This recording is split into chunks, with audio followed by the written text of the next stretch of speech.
So we're actually approaching 200 people in the room, but it's 9:30, so we're going to have to get started. So first things first, I'm going to say a couple of thank yous. Firstly, I want to thank the Dublin Bay Biosphere Partners for providing the funding for this webinar series. I want to thank the MPWS for providing funding for the webinar license so that we can have so many in the room, which was really important. We wanted to deliver this message to as many people as possible all around Ireland. We know there's only 2 biospheres in Ireland, but hopefully we'll inspire a few more. So I'm going to pass over to Eleanor. Eleanor's going to tell you a little bit about biospheres and why they're so important. So Eleanor, over to you. Thanks, Dean. I'm just going to share my screen really quickly. I did make a lovely presentation to get started with this morning. Ooh, look at this. So this is just our welcome slide. So I'm just going to do a quick introduction to what UNESCO Biosphere Reserves are and give you a quick whirlwind tour of the 2 that we have in Ireland. So what are biosphere reserves? Well, they're places where nature and culture connect. So they always have an element of nature conservation, which tends to be in the centre, which is what we call the core zone. So, for example, in Dublin Bay, you've got some protected areas around Bull Island there. And then in Kerry, we've got Killarney National Park, which is a protected area. And then it's not just about nature conservation for biosphere reserves. We're also really interested in how people work with nature. So it's about how the people that are living in the area make their livelihoods, how they run their businesses, and how they enjoy themselves as well. So it's about how we use recreation or use the area for recreation. And we're trying to encourage people to do all of this in a sustainable way. So when we say a sustainable way, we mean in a way that doesn't hurt the planet. So we're trying to do things in a way that benefits nature rather than taking things away from nature. There is a short video there on YouTube that you can watch in your own time. If you watch back on the thing, you can find the link there. So like I said, it's where nature and culture interact. Now, I call them UNESCO Biosphere Reserves. So just to pedal backwards a little bit and explain what UNESCO is. So UNESCO is the United Nations Educational, Scientific and Cultural Organization. And that's a global organization. So there's biosphere reserves all over the world. Now, as I mentioned, there's a few different zones. So in the core zone, which is the green section in the middle, that's where we really focus on nature conservation. In the buffer zone around that is where we start to see people using the area for work or for recreation, but trying to do that, as I said, in an environmentally sustainable way. And then in the transition area is where we tend to see a lot more of our bigger towns. Like in Dublin, you actually have a capital city in your transition zone of your biosphere reserve, which is really unique. So that's where we start to encourage more people to get involved in the conservation actions that are happening within the core area. So where do we find them? Worldwide, there's 714, but there's only 2 so far in Ireland. So we have Dublin Bay Biosphere Reserve over here on the east coast, and then over in the southwest, we have Kerry Biosphere Reserve. Now, hopefully, we will add a few more in the years to come. So if you feel inspired, definitely speak to your communities about getting involved. So where is the Dublin Bay Biosphere Reserve? Loosely put, it's around here. It does include parts of Dublin City, which is really impressive to have a capital city in your biosphere reserve, but it also has really important areas for natural and cultural heritage, some of which Mairead is going to talk about today. Here's the lovely, lovely map that we have of Dublin Bay that shows some of the ways that the area is used. So you can see there's a lot of businesses, there's a lot of industry, but then there's also a lot of culture and a lot of recreation as well. So it's about how those things can all work together in an environmentally sustainable way. Now, the Kerry Biosphere Reserve is actually a landlocked biosphere reserve. It's right here in the centre of Kerry. It covers areas around Killarney National Park and the McGillicuddy Reeks. So here's a map of the Kerry Biosphere Reserve. So the red area in the centre is Killarney National Park, and that's our core zone. So that's where we focus on nature conservation. The orange areas around that are the buffer zone, and that includes Ireland's highest mountain range, the McGillicuddy Reeks, and Ireland's highest mountain, Carrauntoohil. And then we have the transition area that includes our lovely towns like Beaufort, Killarney, Barraduff and Kilcummin. So now I'm actually going to hand back to Dean for a few minutes, and then we'll move on to Mairead and explore the seashore. So I'll stop sharing, Dean, so you can jump in. Thank you. I just want to share a couple of things, basically just to share what else we're doing to support environmental education. So here we go. Let's see if we can get this going if we can. So there's the first image. We talked about the Dublin Bay Biosphere there and how the capital city is part of our biosphere. And there's a really great shot showing the whole of Dublin Bay and the River Liffey flowing through. So that's our biosphere. But what are we doing as far as education and communication? Well, this is the second series of webinars. So we had a homeschool webinar series back in March, which is available on the Kerry YouTube channel. And by the way, all of these webinars are going to be available on the Kerry YouTube channel after they're finished, and Eleanor's had chance to upload them, so you'll get to see them again and learn more, tell your friends about them.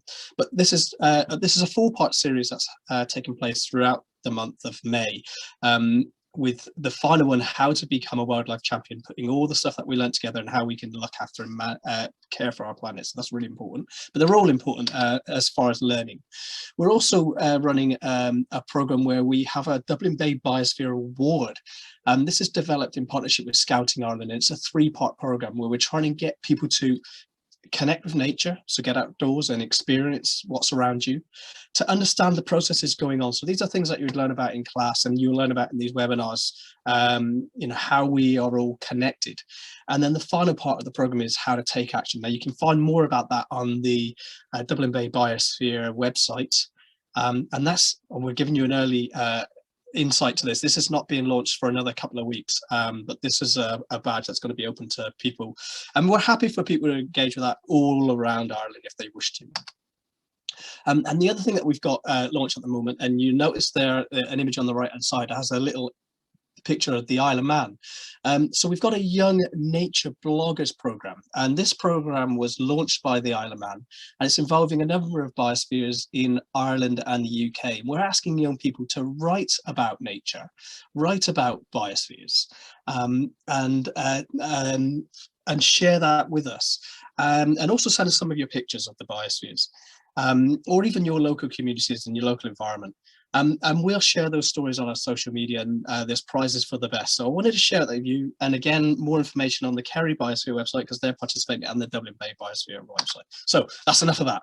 I'm going to stop sharing, and we're going to hand you over to the main event. That's Mirad. And Mirad, you're going to give us some really great insights into Seashores. So over to you. Good morning, everybody. Isn't this way better than doing Irish or maths or English? I tell you, I wish I was doing stuff like this when I was in national school. You're all very welcome. So I'm Mairead, and I am from Nature Cubs Ireland, and I'm going to be talking to you this morning about seashores. And I hope I'm going to be introducing some kind of fun stuff for you to look for on seashores. And in the next few weeks, if you join in as well, teachers, cover your ears. I'm going to be saying something rude. We're going to be talking a lot about animal poo. Right, because I'm a zoologist and that's what we do. We look for animal poo. It tells us everything about animals. So join in next week and you'll learn more. Okay, today, back to the seashore. Okay, you ready to come and explore? Let's see what we find. Okay, so where are we in these pictures? Are we in Spain? It's been a while since we got in an airplane, guys. Is that Portugal? Is Italy? No, it's not. It's Ireland. And these amazing beaches. We're an island, and we sometimes forget that. And we have the most stunning beaches. The one on top is a beach in Dublin. The one on the bottom is a beach down in Kerry. And actually, that beach at the bottom is called Inch Beach. And do you know what's found on that beach? Toads, the natterjack toad. Isn't that very cool? They're a bit like frogs, but they're really special because they're only found down in Kerry. Now, I promise you I'm going to be showing you some cool stuff in a sec, but I wanted to tell you something that not many people know about. Do you know Ireland? You recognize the green map there, the green bit, okay? So that is what you're used to seeing. But Ireland actually owns all of this ocean inside the red line. That is all belonging to us, and that is all ocean. 22,000 acres of ocean around our island of Ireland. So we have the most amazing marine life all around us. So before we start, I want to tell you a short story about this amazing little bird called an Arctic tern. And it comes to Ireland every single year. It comes in its thousands. This little bird has the longest migration of any known animal in the animal kingdom. It comes from the Arctic and Greenland the whole way to Ireland every single year. It sometimes even goes the whole way down here to the Antarctic. It's unbelievable. It'll travel 22,000 kilometers in one go. These are incredible birds. And this is a cool story about the kinds of things that us zoologists do to help little animals along our coastline. So the Arctic tern nests on the ground. And so comes the whole way and arrives in Ireland. And we have made these special platforms out in Dublin Bay, specially for this little bird. That's the adult. And we've put in these little edges so that the little chicks don't, oh, there's one. Look, there's a little chick there. So that they don't fall over the edge into the water. And these are little covers so they can snuggle in underneath them. And there is the little chick. And these are people who are putting a little ring on the chick's leg. And that's really important because then we can figure out that these guys go 22,000 kilometers in one go. Isn't that really cool? I just thought I'd tell you about him. I think that's a really nice little story. So what else do we have around our coastline? Loads. We have seals. We have dolphins. I bet most of you have never heard of this little guy. He's called a porpoise. Hands up in your classroom, who has heard of a porpoise? You see, I told you, not that many of you. The Irish for porpoise is muck mara, which means pig of the sea. And that's because he's kind of a little bit roundy. That's probably the best way to describe him. He's like the squidgy, small first cousin of the dolphin. And most of the time we don't realize what he is. He loves to basically find himself in amongst the waves close to the beach. And he'll porpoise, which is the name of the activity that dolphins do as well, where they jump out of the waves. So if you're driving along or in a train along the coast and you see something that looks like a little dolphin jumping in waves, I bet you it's one of these little guys, the porpoise. Now I'm going to tell you another story about something that comes to our coast and you're going to say, Mairead, you are nuts. I promise you, this is the truth. I promise I wouldn't lie to you. We get killer whales coming to Ireland. I mean it. I'm not joking. This guy in this picture is called John Coe. Do you see his dorsal fin, which is this bit here? Do you see it's kind of got a little cut in it? So we know that this is John Coe because he's got this cut. And scientists have been watching him. He lives in Scotland, in the Outer Hebrides Island, but every year he comes and he kind of swims around. Now, don't worry when you're on holidays this summer. Don't be afraid to get into the water thinking there's killer whales because he's way out, okay? He's too big to come in close to shore. I'm going to show you a video that was taken last summer. Like, it's really amazing. This was taken last summer in County Down. Watch this. And this is John Coe. Look, do you see the notch in his tail again? This is Ireland.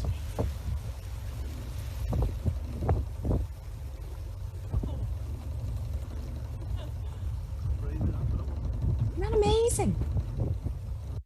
How cool is that, guys? Okay. We have really unbelievable animals living around our coast in Ireland, I tell you. Okay, from the huge big killer whale. By the way, here's a question, hands up. Is the killer whale, is it a whale or is it something else? Hands up. You can say it to your teacher. Let me hear. Who says it's something else? You're right. It's not a whale at all. It's a dolphin. The killer whale is the biggest dolphin in the world. And the reason it's called a killer whale is because it's been known to kill whales, small little whales, because they're predators, aren't they? So isn't that cool? You can go home and tell that now at home.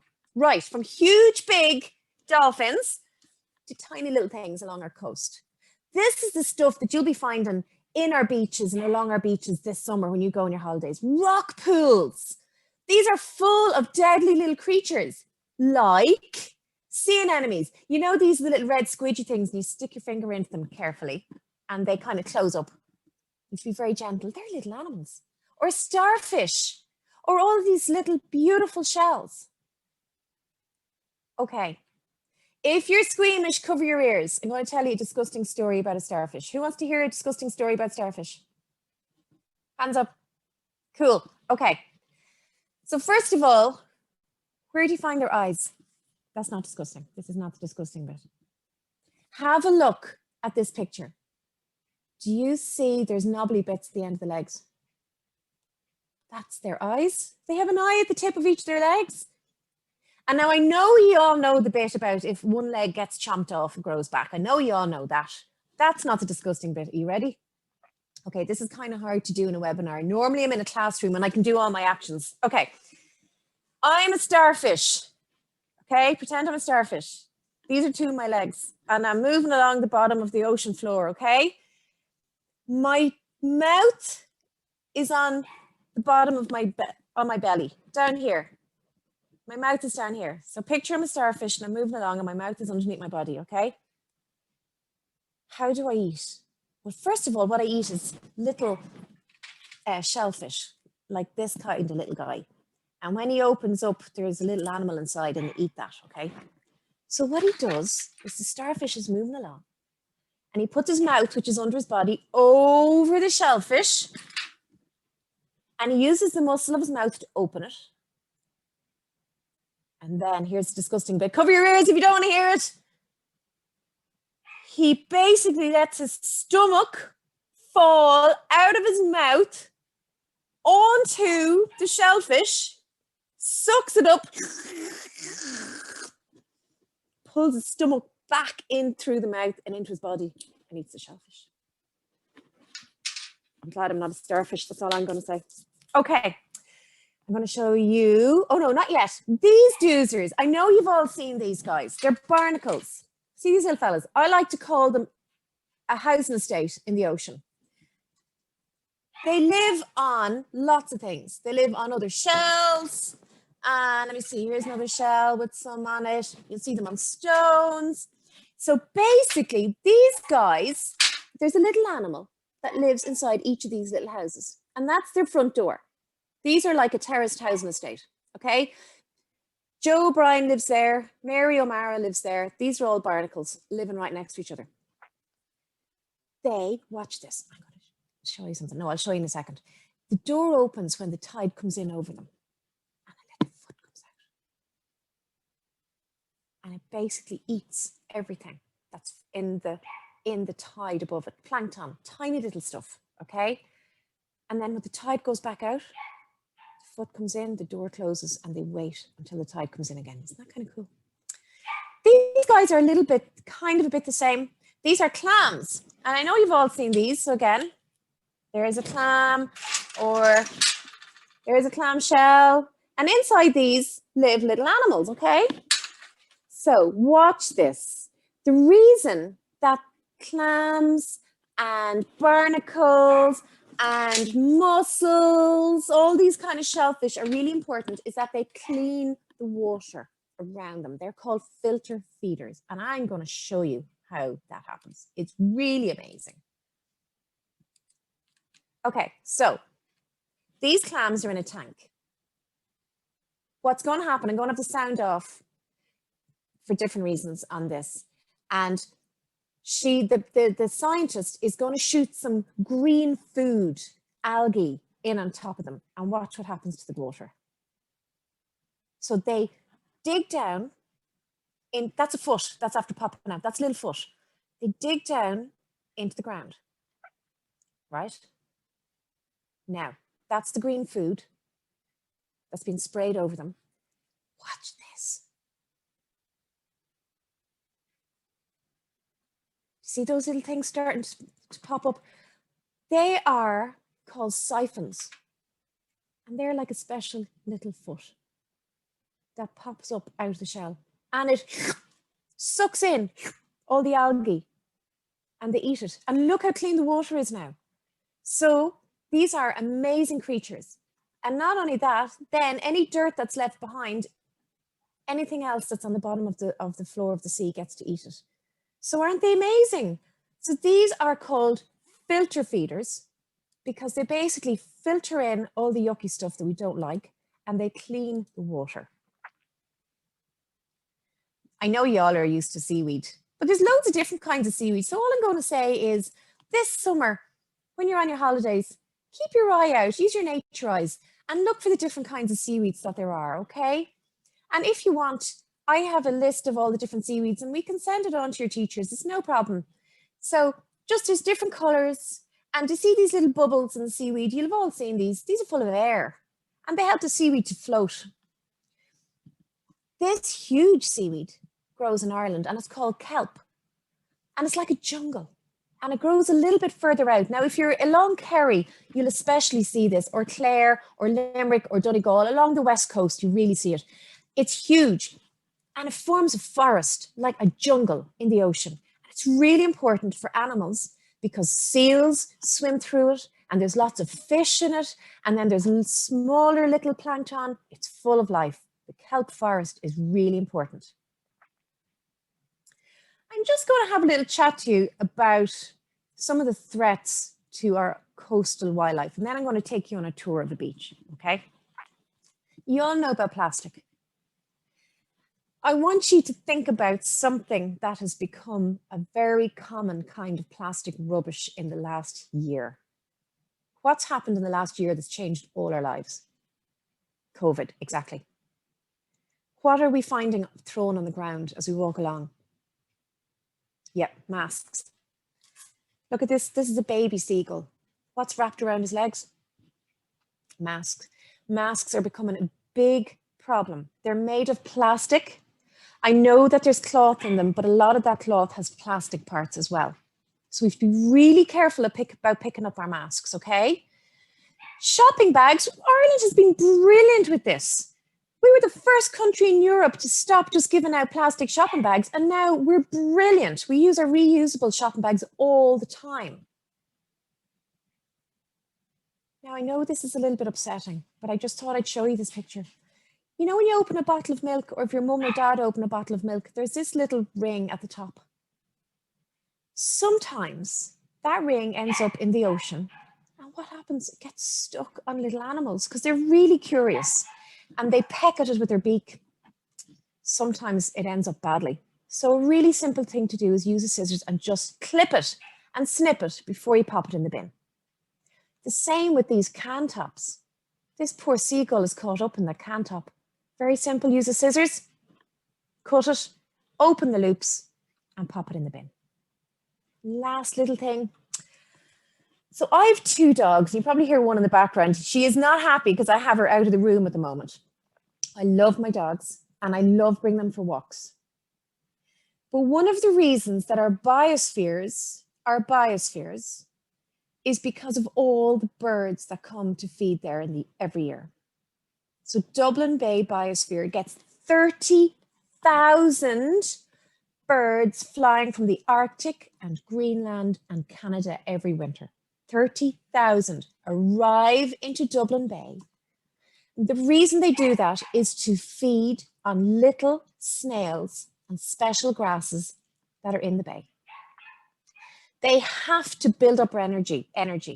Remember I said the little tern, he can fly 22,000 kilometers. He's exhausted. He's got to eat and he's got to build up energy. So what I say is if you're walking your dog, in the winter especially, or whenever you see little birds on the ground, put your dog on the lead. Don't let them chase those birds because they really need to build up energy and they really don't need to be having to fly away all the time. See these little guys? These are little sanderlings and they come the whole way from Siberia, okay? They really don't need to be chased by dogs. And remember our little tern chick? How cute is this? He nests on the ground. So imagine if a dog came along. That's not good. Sure, it's not. So keep your dog on a lead if you think that there's going to be birds nearby.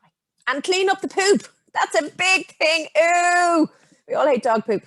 Okay, are you ready to go on a tour? I'm going to bring you now to the beach because of COVID. We can't go out. I know. Hopefully next year will be different. And instead, what I did was I went out to a beach on Bull Island. I know it's a funny name. It's Dollymount Strand in Dublin. Come with me. Let's take a tour. And by the way, it was really windy when I went out there. So excuse all the wind and all the sound. You ready? Welcome to North Bull Island. This is one of the most amazing spots Sorry. for little animals. These are bryozoans. Oh no, I moved forward. Let's start again. I was trying to turn up the You volume. can visit. It's a jewel in the crown of Dublin City. So we're walking along Dollymount Strand, and it's amazing what you can find when you're beachcombing. I found lovely sponges and shells along here. So look at these. These are mussel shells, and it's covered in barnacles. And I love to describe barnacles as being like a semi-detached housing estate. Inside those little doors is a little animal, and that's another house, and that's another house. Each one is a separate little barnacle, which is a separate little animal house. And these have totally adapted to tides coming in and going out. So when the tide covers the barnacle, the little door opens up and a little foot comes out, and it grabs at food in the water and it brings it back in. And then when the tide goes back out, the door closes and it protects the little animal living inside. So these are very cool. And actually there's more. These tiny little, what looks like dots, are little individual houses for little animals. These are bryozoans. And I don't know if you can see that, but each tiny little shape has a little animal which you can't see inside, and they kind of work the same way as the barnacles. So you've got two different kinds of sea creatures living on another sea creature right there. What's also really fun when you're out collecting on the beach is to bring stuff home, and that's okay. And do crafts with them. It's lovely you can stick these on flower pots, you can do painting designs with them, you can paint them. Let's see, let's have a look around. Oh, this is a nice find right here. This guy, and it looks like just bubble wrap. This is from a snail that lives in the ocean here in Dublin Bay. It's the whorl snail. And the whorl snail lays its eggs, and each egg is inside one of those little bladders of air to protect them. And then the eggs leave the individual little places and go out into the ocean. So this is from a big snail or a small snail called a whorl snail. Mairead, can you turn up the volume there, please, if at all possible? I can't believe this. This is very unusual to find so many things in one place. I think I might just stand here and we'll see what appears. It's a cuttlefish bone, and cuttlefish are related to octopus, but they keep their skeleton on the outside of their body. They're exoskeleton, and this is what that is. And in order to grow, they have to shed one skeleton and then they grow another one. So that is a very cool thing. And you see, it's really light, and inside there's all those layers. So there's air in between each of those, and that keeps it floating, it keeps it buoyant. So that's an amazing find here in Dollymount Strand. Very cool. So this here is the snail I was telling you about. So, do you remember I said that that's the egg case? That there was loads of little eggs in that from a snail? That's the snail, the whorl snail. So you recognize that. You can see big ones and small ones. That's a beautiful one right there. I'm going to wander up around the sand dunes and see, do I see anything? Bits of timber coming in from the ocean. You wonder where they came from. You can see here, this is erosion of the front of the sand dunes. You can see how the wind comes in and it starts eroding. So further back up the beach, you'll have seen rocks and boulders, and that's to hold the sand in place so that these pieces of grass, the marram grass or the dune grass, can start growing. This is the start of the sand dunes. It's called embryonic sand dunes, right here.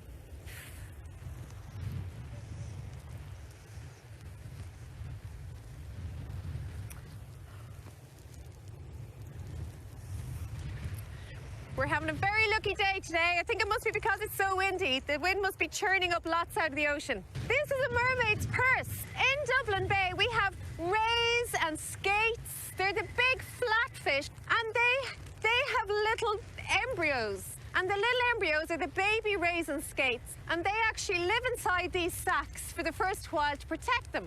And then the embryo comes out, becomes an adult ray or skate, and these little, what's called mermaid's purses, are left floating in the ocean. So there's actually loads of different kinds depending on the type of fish. So that's a lovely find, and it's gone again.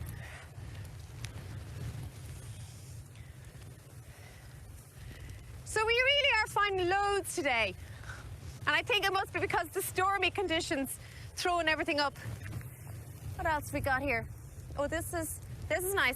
This is an oyster shell. And it's got the barnacles. See the oyster shell? You can always tell it because it's got kind of a layered system.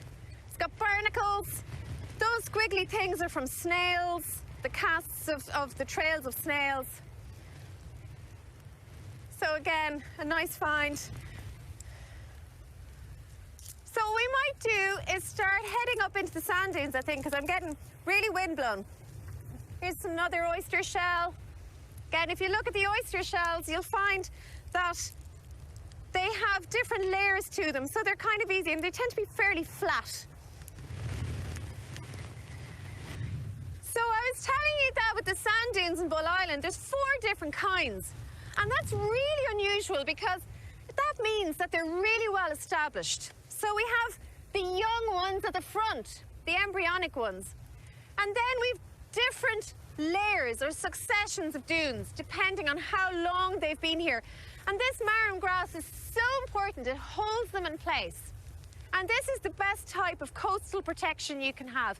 It basically takes the energy out of waves and it pushes the waves back out again. So let's see what we find in the sand dunes today.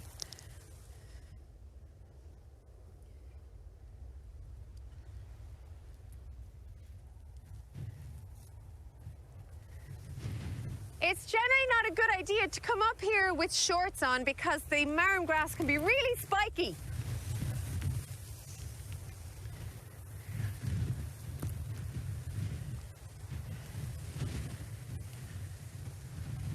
So in the sand dunes, you can see there's like these hollows.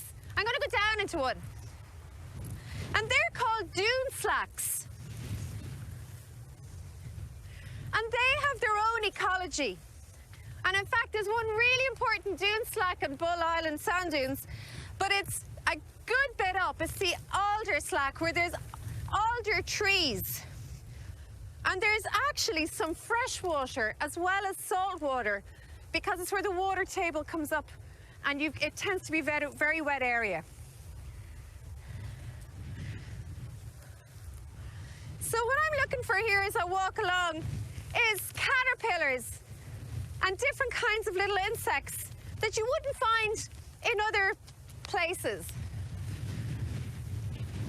It's a very, very windy day, so I'm very surprised we have a bee here. Maybe it's too windy and cold for him and he's just taking a break. We'll leave him there. All right, let's go explore and see what we find. The Bull Island is famous for its plants and its sand dune plants. And actually, next month in August, if you come here, you will find it is alive and full of beautifully coloured orchids. But I think we might find some today. So we just got to explore a little bit and have a look. So I'm walking along here through the sand dunes, and here are some orchids are starting to appear. So this is the pyramidal orchid. These sand dunes are just covered in flowers and orchids, and it is stunning. There must have been a fire here during the very warm weather, because you can see that the marram grass has been burned. And this can happen naturally, or that's I guess something that can happen where you've got such proximity to an urban population. Somebody might have been out here maybe barbecuing or something, even though it's a nature reserve. So we really need to respect the habitats out here. So we've come down into kind of a dune slack, and already we're seeing different kinds of plants. So this lovely one is lady's bedstraw. Oh my God, we have a cinnabar moth. So these moths have yellow and black caterpillars, which we find in ragwort. So I hope that we can find lovely clumps of ragwort, and I can show you what the caterpillars look like. So this here is called Our Lady's bedstraw, or it's called Our Lady's bedstraw, it's just called Lady's bedstraw, and it's because there's a story that when Mary gave birth to Jesus, she actually used this to put into his manger. And years ago, this was broken down and used as a kind of a stuffing, and it was used to fill pillows and mattresses before memory foam was invented.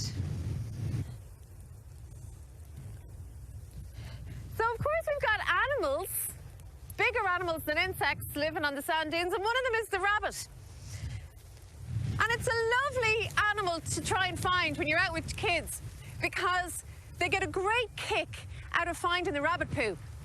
So here we have piles of rabbit poo, which is really easy, obviously, to identify, and it looks like a rabbit burrow.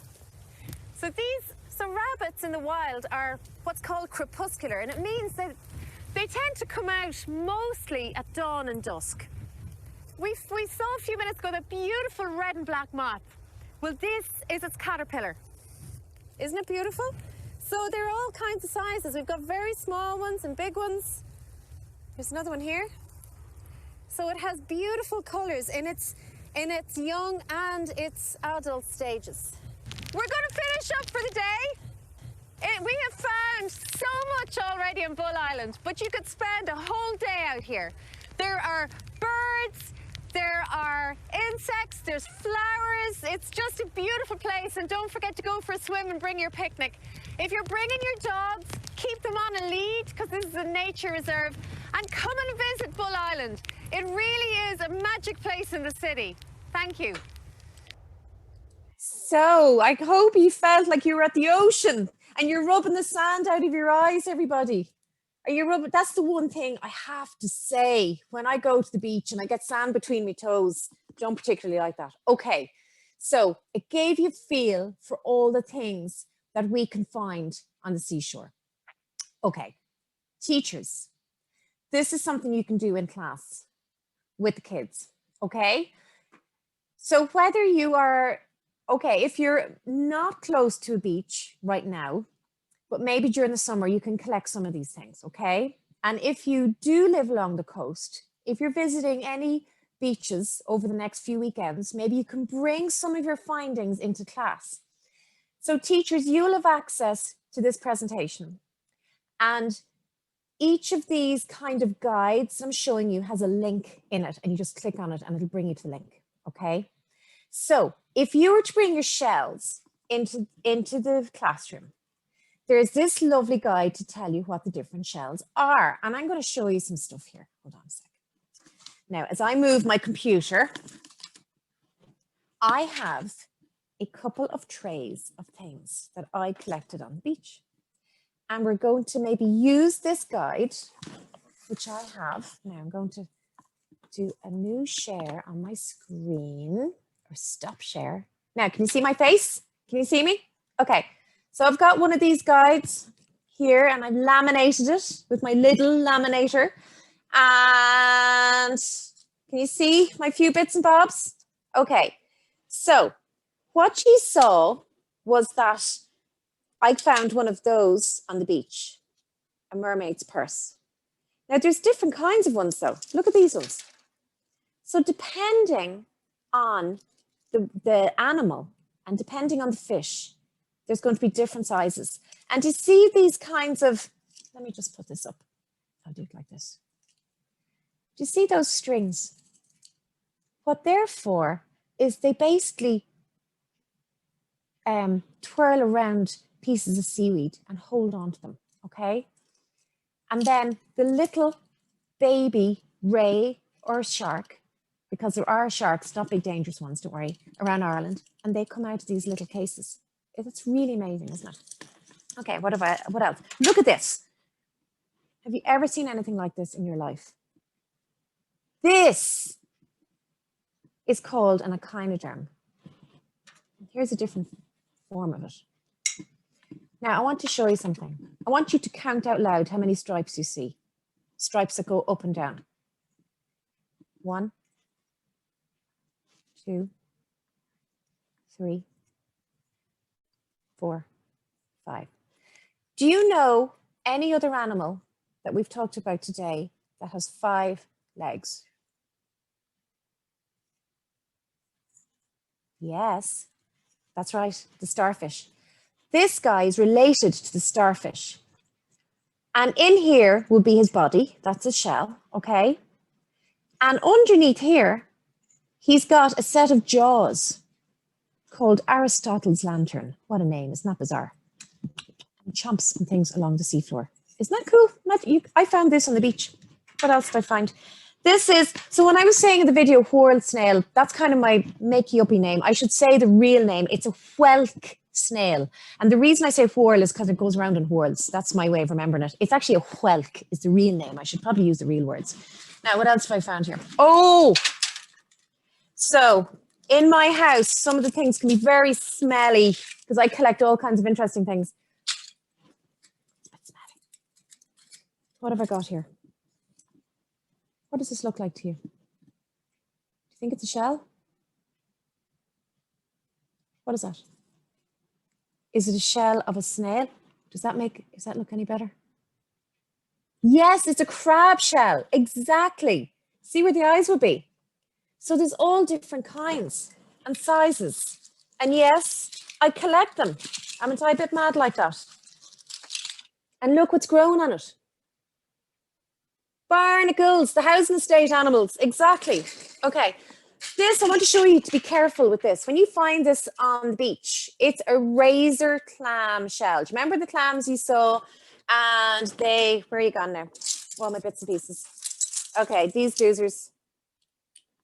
And they bury down into the ground and the little siphon came up. We saw that. Now, this is another kind of clam. Different shape. And I just broke it. It goes down into the sand. And then the little siphon comes up. They're called razor clams because they are razor sharp.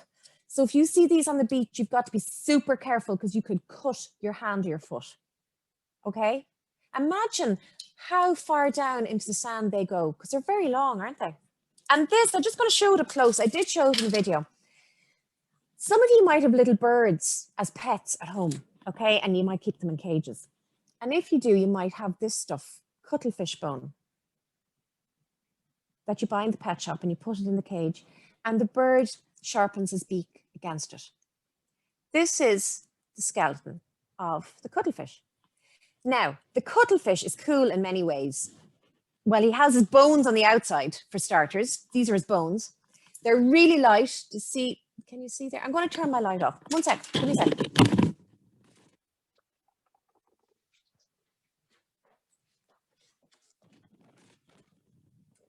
This might be easier to see. Is it any better? Not really. There's kind of layers in there and they're full of air and it kind of helps it to float. These guys, cuttlefish and squid, and they're all related. Do you know how they protect themselves in the wild? So if they're being followed, pretend this has got legs. I'm not very good at doing things backwards. This is very confusing. Okay, there's his legs. Swimming through the ocean. Something's coming along behind him. And he's like, no, I'm going to be eaten. What does he do? All this ink squirts out of his bottom. I didn't say that word. And the ink comes out. You can't see him anymore. He's gone. The predator is like, what? Ew! And he's escaped. Isn't that cool? Do you know what we use that ink for? In olden times, you know, the photos were all kind of black and white and they were kind of a funny browny color. That's called sepia. And that comes from That's the ink that comes from these doozers. Isn't that kind of amazing? Isn't it unbelievable the stuff that we find on our beach? What else have we got? We've got these cool, look at that. That is called a pelican's foot shell. I don't know what a pelican's foot looks like. Do you?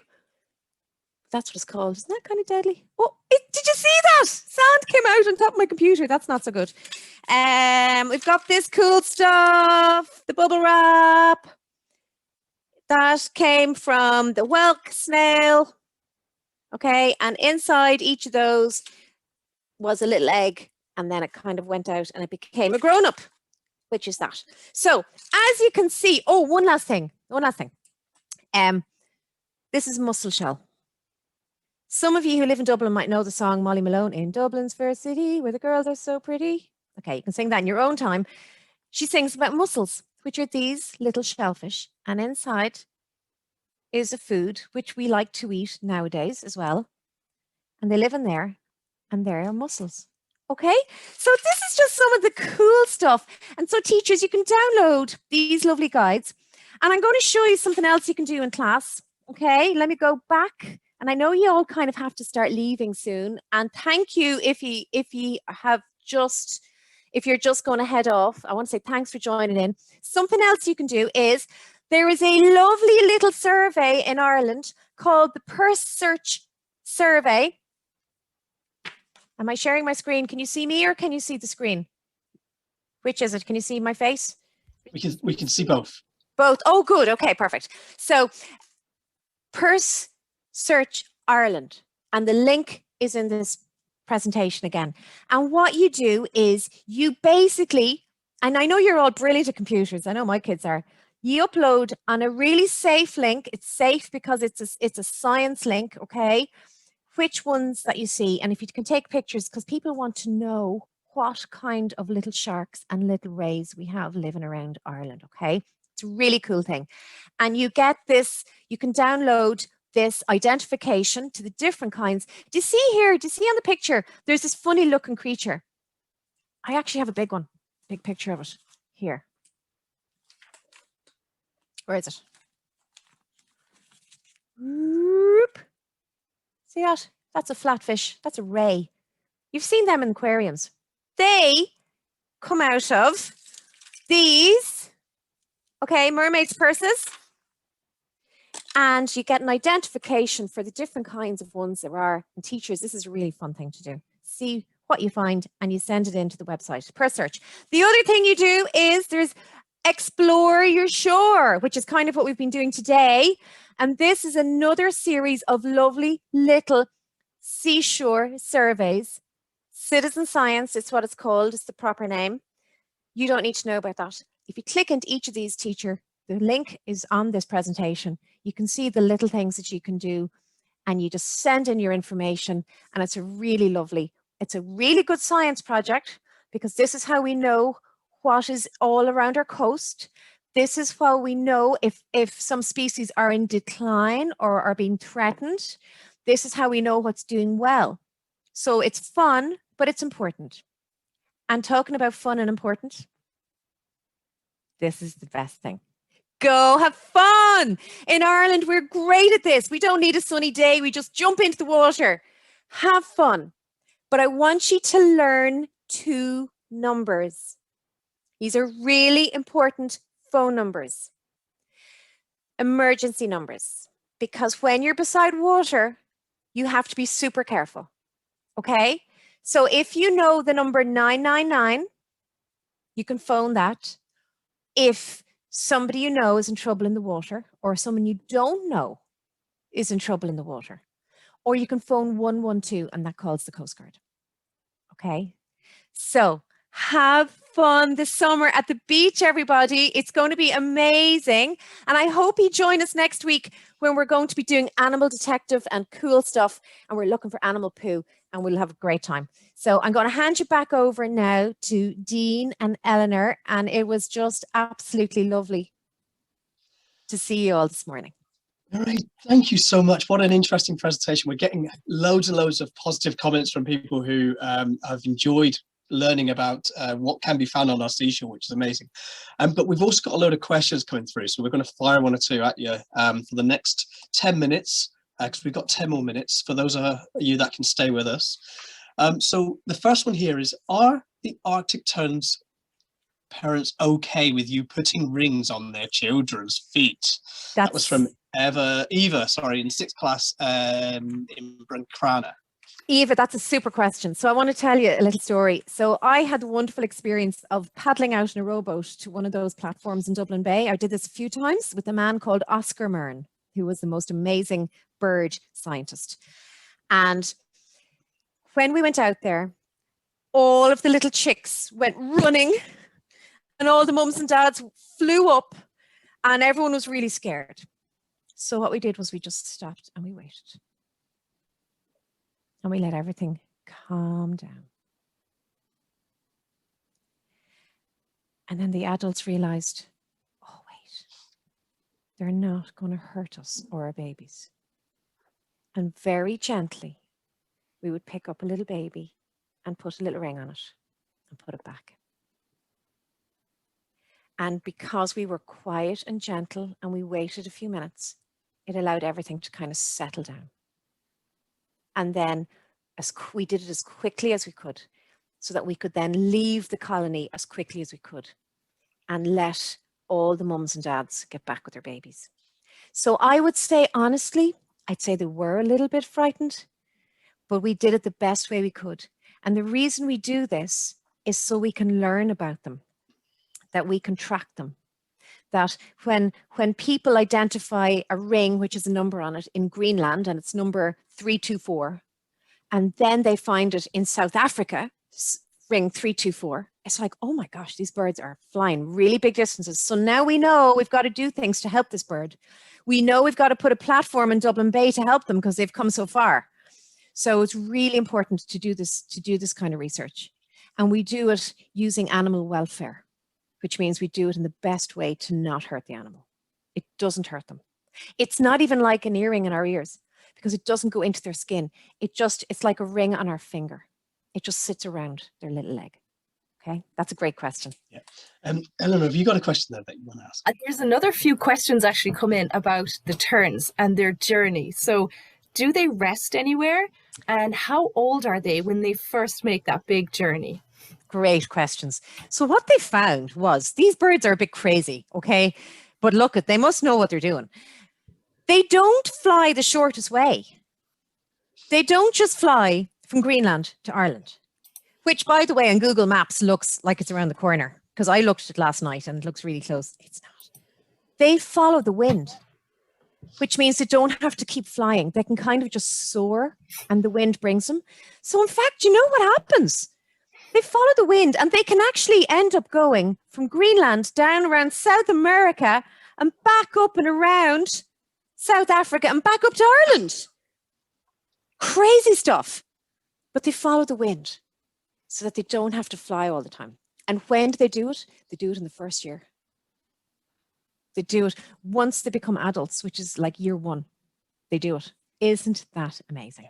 So they do stop off along the way. And they will stop in South America or they will stop in South Africa. But they have been known to fly 22,000 kilometers. Because of the rings on their legs, we can identify them. Isn't that amazing? Amazing. And we've got loads of questions coming through, so we're going to try and get through them. Okay. Try and share as much information as possible. This is a really good one from Miss Fahy. Is it okay to take things from the beach? That's a really interesting good question. It is. And I purposely in my video said that.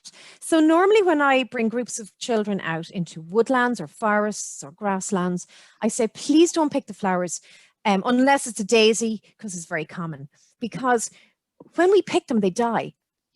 And it's no use then to the lovely butterflies and bees, the pollinators that need to eat the nectar.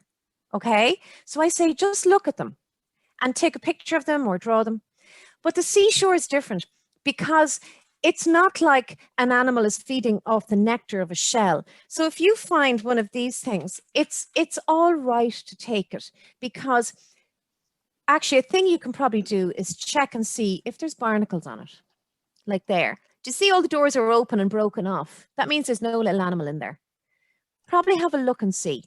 And if the doors are closed, then maybe there's an animal in it, so leave it. If the doors are all broken, you can take it. And another thing is if the shell is open like that, you can see there's no little animal in it, so you can take it. But if it's closed, leave it. So would that answer your question? Fantastic. Would that be okay? Yeah, okay. Really good. I want to jump in with a question there. There's so many questions coming in about the killer whale and John Coe. So a few people want to know, how did John Coe get his name? What do killer whales eat? Are killer whales the same as orcas?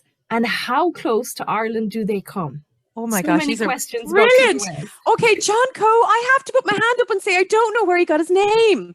So I'm going to Google that because now I want to find out. I don't know. So how close does he come?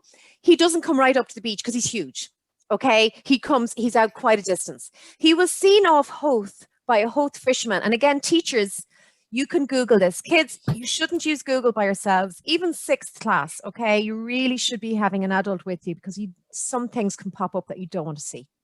So if you Google Howth and John Coe, or if you Google Kerry or Cork or anywhere Irish coast and John Coe, you will see that he's generally seen by fishermen out in their boats out a couple of miles out because he's very big. What does he eat? So he's a top predator in the web of life, in the food chain in the ocean. So he eats seals. Yes, he does. He eats small whales. And when I say small, I mean like they're called minke whales, which would be the length of my sitting room. And I like normal 3-bed semi-detached sitting room. Okay, that's a small whale. So he'll eat that. So he tends to eat animals like that and fish. He will eat fish, but he likes to eat big stuff. Okay, now, can I just tell you a story? Sometimes we'll see documentaries of killer whales throwing a seal or a dolphin into the air, okay? And it is a form of playing with it. It's very unfair. It's a bit like a cat playing with a mouse before they kill it. They will play with it with their paw. We wonder why that is. I think it might be to stun the animal, okay, before they eat it, to make it easier, to make them stop moving. But they don't come in close to shore. They're out a few miles. Does that help? Really good. Thank you so much. Yeah. Lucky we're all interested in the killer whales. Absolutely. Now, this is a really interesting question from Miss Hayes, who's in Cavan. Now, you have little beaches on lakes, so they have lots of lakes there around Cavan. What water life do they have there? I mean, that's probably a whole different show. Brilliant. Brilliant. What a great question. And I should have thought of that. Oh my goodness. Okay, so we were talking about seashores, but you're right. The beaches on lakes also can have shells. Now, the kinds of things you find are called freshwater. Do I have one? They'd be similar, okay? You get freshwater mussels. So they would be very similar to our mussels here, but they wouldn't have the barnacles. So imagine you get that, but without the barnacle, and they're smaller. You get freshwater clams, okay? You will also get a lot, what's thrown up on freshwater beaches would be reed stalks, so long, hollow pieces of wood from the bull reed that grows along the edge. And actually, these are good to gather because the insides are hollow, if you put them in your garden, they can be used as little pollinator hibernation spaces. Okay, so that's a nice thing to do. So yes, there are freshwater sea creatures, not probably as many would come up onto because there's no tide to wash them up. They tend to stay in the water, okay? But you will find them in the water as opposed to finding them up because there's no tide. But you will find them along the edges, and they're freshwater. They're freshwater mussels and freshwater clams. Fantastic. Eleanor. That's really cool. I have a few questions for you, and they're about your experience. So Rachel would like to know, what is the strangest thing you have found on the beach? And someone else has asked, where is it? Mark O'Hara has asked, how do you know the name of everything? Oh my gosh. Okay. So the strangest thing, well, probably the saddest thing I found was a dead porpoise. Do you remember I said on Muckmara, the pig of the sea? I found a dead one on the beach in County Clare a few years ago. I have to say I was very fascinated by it, and I actually showed it to my kids. But I was kind of sad about that too. What else have I found? These doozers. That's pretty cool. I love finding all the wood and bits and pieces thrown up onto the shore. And actually, do you know what I've been doing with groups who live along the coast? We've been making coastal gardens and growing plants in them that will feed pollinators, but that live along the edge of the coast. But we put in stuff that we find on the beach. So we'll make a log pile out of all the bits of wood that we find. And then, do you know what goes in under the log pile? Little lizards and frogs and insects, all kinds of things like that. So I love finding wood and imagining that came from a big ship somewhere over in Africa or something like that. So that's cool. What was the other part of that question? How do you know the name of everything? Oh, do you know, practice. And when I do, I drive my kids nuts because I point at something and I go, oh, that's a bird's foot trefoil. And they're like, Mum, it's just a yellow flower. So if I don't know the name of it, I will take a picture and I look it up because I'm really curious and I just love nature and I love to know what stuff is. So that's really it. You don't know all this stuff. We're lucky with smartphones now, aren't we? We can take pictures and then identify stuff afterwards. That's kind of how. Now, Mary, I'm sad to say that we're out of time and there are still more questions, but that's normal. Thank you so much for sharing your fabulous, amazing knowledge with us. The comments from all the teachers and their classes is very positive, so Good. No surprises there.